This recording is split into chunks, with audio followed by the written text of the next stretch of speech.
अविभक्त कोरापुट जिले में तांडव करुछि जापानी एन्सेफालाइटिस। मालकानगिरी रे दिनकु दिन मृत्यु संख्या बढ़ुथिबा बेले नवरंगपुर रे मध्य ए रोगर आतंक सृष्टि होइछि। जिले में अनेक लोक घुसुरी पालन करुछन्ति, जेउठी घुसुरी चरा बुला करुछन्ति सेठी ही लोक चलप्रचल करुछन्ति। एमिति कि लोक पीवा पानी संग्रह करुथिबा स्थान रे भी घुसुरी को देखिबाकु मिलिछि, जाहाकु नै जापानी ज्वर व्यापिबार आशंका करा जाउछि। तेबे एथिपई प्रशासन पक्षरु कोनोसी सचेतनता कार्यक्रम करा जाउ नथिबा अभियोग होइछि। सेपटे घुसुरी रहुतिबा स्थान चिन्हट करिछि जिला प्राणी चिकित्सा विभाग। तेबे एही विभाग रे कर्मचारी कम अछन्ति। ए दिगरे कोनोसी पदक्षेप नेबा लागि उपरु निर्देश आसी नथिबा कहिसंती अतिरिक्त प्राणी चिकित्सक।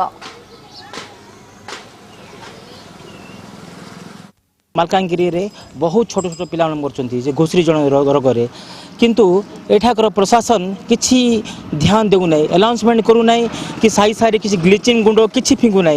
एले भय लागुछि ये रोगटा पर सबड मारी आसी छोट छोट पिला माने मरि जाउछंती। जो मानकर घुसरी अछि से मानक नोटिस देइछु, संगे संगे सेगुडा सब 3 किलोमीटर दूर रे बाहर रखिया लागि बोली आ से एरिया रे जो माने पुछछंती से एरिया रे ब्लीचिंग फिनाइल मलेरियल सब दउछ। प्रशासन तरफ आज आम डाक्टर भेटनेरी वाला तहसीलदार पुलिस आम बसिक आज गोटे निष्पत्ति नहीं परवर्ती पदक्षेप कौन निजी तार मीटिंग गोटे आज गोटे रखा स्थिर कर।